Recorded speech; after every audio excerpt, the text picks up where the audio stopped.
Welcome to my channel. இன்றைக்கி முட்டை குழம்பு எப்படி செய்கிறது அப்படிங்கிறத வீடியோ பார்ப்போம். நம்ம ஆல்ரெடி முட்டை குழம்பு நிறைய வீடியோ ஒவ்வொரு வீடியோலையும் ஒவ்வொரு டிஃப்ரெண்ட்டில் செஞ்சுருப்போம்.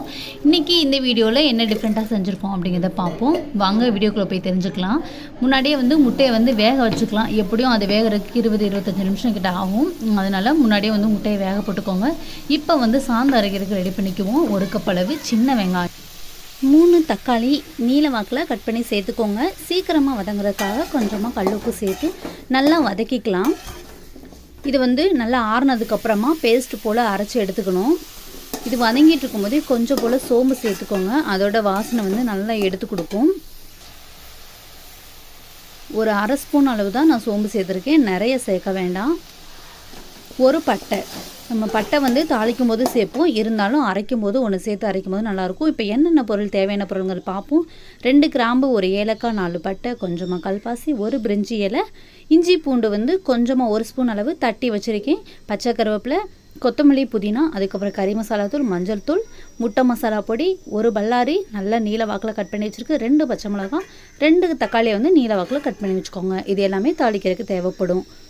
நம்ம மசாலா அரைக்கும் போது கொஞ்சமாக கறி மசாலா பொடியை சேர்த்து அரைச்சிக்கோங்க. இப்போ குழம்பு வைக்க ஸ்டார்ட் பண்ணிடலாம். ஒரு பாத்திரத்தை அடுப்பில் வச்சு நல்லா சூடு ஏறினதும் தேவையான அளவு எண்ணெய் சேர்த்து, எண்ணெய் நல்லா காஞ்சதும் கடுகு, நம்ம எடுத்து வச்சுருக்க பட்டை வகைகள் எல்லாமே சேர்த்துக்கலாம்.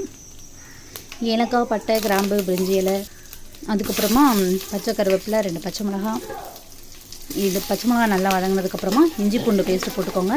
இஞ்சி பூண்டு சேர்த்த உடனே அடுப்பை சிம்மில் வச்சுக்கணும், இல்லைன்னா அடிப்பிடிக்க ஆரம்பிக்கும். எண்ணெய் எல்லாமே அதை அப்சர்வ் பண்ணிடுவோம். இது போல் நல்லா வதக்கிக்கோங்க. வதக்குனதுக்கப்புறமா நம்ம கட் பண்ணி வச்சுருக்க பல்லாரியை சேர்த்துக்கலாம். பல்லாரியை சேர்த்து நல்லா வதக்குங்க. வதக்கிறதுக்கு லேட் ஆச்சு அப்படின்னா கொஞ்சமாக தூளுக்கு சேர்த்துக்கோங்க இந்த ஸ்டேஜில். ஆனால் உப்பு எவ்வளோ சேர்க்குறீங்க அப்படிங்கிறத ஞாபகத்தில் வச்சுக்கோங்க. ஏன்னா நம்ம மசாலா அரைக்கிறதுக்கு முன்னாடியே உப்பு சேர்த்துடணும். இப்போவும் சேர்த்துக்கிட்டிங்க அப்படின்னா எவ்வளோ அப்படிங்கிறது ஞாபகம் வச்சு அதுக்கப்புறமா உப்பு அதுக்கு தகுந்த மாதிரி போட்டுக்கோங்க. வெங்காயம் கண்ணாடி பாத அளவுக்கு வதங்கினதுக்கப்புறமா கட் பண்ணி வச்சுருக்க தக்காளியும் சேர்த்துக்கலாம். தக்காளி ஒரு 3/4 பாதம் வதங்கினதுக்கப்புறமா வெங்காயம் தக்காளி அப்படியே அந்த பாத்திரத்திலே ஓரங்கட்டி வச்சுட்டு கொஞ்சமாக கொஞ்சம் பிளேஸில் முட்டையை உடச்சி ஊற்றிக்கலாம். ஒரே ஒரு முட்டை மட்டும் சேர்த்துக்கும், நிறைய வேண்டாம், ஒரு முட்டையே போதும். இப்போ அடுப்பை சிம்மிலே வச்சுக்கிட்டு இதை நல்லா வதக்கிக்கோங்க.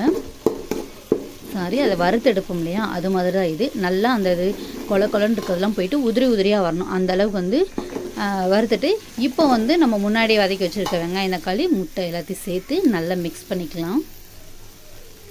மிக்ஸ் பண்ணதுக்கப்புறமா முன்னாடியே எடுத்து வச்சுருக்க மசால் பொடி எல்லாத்தையும் சேர்த்துக்கணும். கொஞ்சமாக தண்ணி விட்டுட்டு கிண்டுவோம், இல்லைன்னா அடிப்பிடிக்க ஆரம்பிச்சிடும்.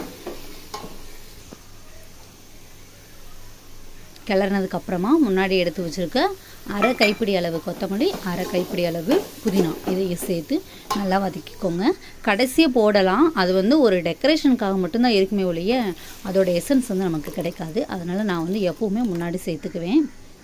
சேர்த்து நல்லா வதக்கினதுக்கப்புறமா நம்ம அரைச்சி வச்சுருக்க சாந்து சேர்த்துக்கலாம். அதுக்கப்புறம் அந்த மிக்ஸி ஜாரே கழுவிட்டு தேவையான அளவு தண்ணி ஊற்றிக்கோங்க. தண்ணி ஊற்றி நல்லா மிக்ஸ் பண்ணதுக்கப்புறமா உப்பு பத்தலை அப்படின்னா உப்பு போட்டுக்கோங்க. காரம் நான் முன்னாடி சேர்த்தது பத்தலை, ஏன்னா நிறைய குழம்பு நான் வைக்கிறேன். அதனால் அந்த 2 ஸ்பூன் அளவு கறி மசாலா தூள் பத்தலை, அதனால் திரும்ப சேர்த்துக்கிட்டேன். இப்போ ஒரு அரை கப் அளவு தேங்காய் எடுத்து வச்சுக்கோங்க. அதில் அரை ஸ்பூன் அளவு கசகசா சேர்த்து நல்லா தண்ணி விட்டு நல்லா அரைச்சி எடுத்து வச்சுக்கோங்க. குழம்பு நல்லா கொதி வந்ததுக்கப்புறமா அரைச்ச தேங்காய் விழுதை சேர்த்துக்கலாம். முன்னாடியே வெங்காயம் தக்காளி கூட சேர்த்து இது பண்ணலாம், ஆனால் இப்படி கடைசியாக செய்யும்போது அதோட டேஸ்ட் நல்லாயிருக்கும். தேங்காய் விழுதை சேர்த்து ஒரு 3 நிமிஷம் கழிச்சு அடுப்பை இப்போ சிம்மில் வச்சுக்கோங்க. நம்ம வேக வச்சுருக்க முட்டையை அந்த ஓடெல்லாம் உரிச்சிட்டு அதுக்கப்புறம் சேர்த்துக்கோங்க. முட்டையை அப்படியே சேர்த்துக்கலாம், 2 வெட்டி போட்டும் சேர்த்துக்கலாம், இல்லைன்னா முழு முட்டையை கீறிட்டும் சேர்த்துக்கலாம். நான் முன்னாடி அப்லோட் பண்ணியிருக்க வீடியோலாம் ஒவ்வொரு வீடியோலையும் ஒவ்வொரு மெத்தடில் செஞ்சுருப்பேன். நீங்கள் போய் என்னோடய ஓல்டு வீடியோவில் செக் பண்ணி பாருங்கள். இப்போ நம்ம வேக வச்சுருக்க எல்லா முட்டைகளையும் சேர்த்துட்டு திரும்ப ஒரு 2 நிமிஷம் நார்மலான நெருப்புலேயே வச்சு குக் பண்ணணும். அதுக்கப்புறம் ஒரு முட்டையை இது மாதிரி ஒரு பவுலில் உடச்சி கலக்கிக்கோங்க. கலக்கிட்டு அந்த முட்டையும் சேர்த்துக்கலாம். சேர்த்துட்டு கரெக்டாக 1 நிமிஷம் மட்டும் அடுப்பை ஆனில் வச்சுட்டு ஆஃப் பண்ணிடுங்க. ஒரு 5 நிமிஷம் கழித்து சாப்பாடு பரிமாறலாம். ரொம்ப சூப்பரான முட்டை கிரேவி ரெடி ஆயிடுச்சு. நன்றி.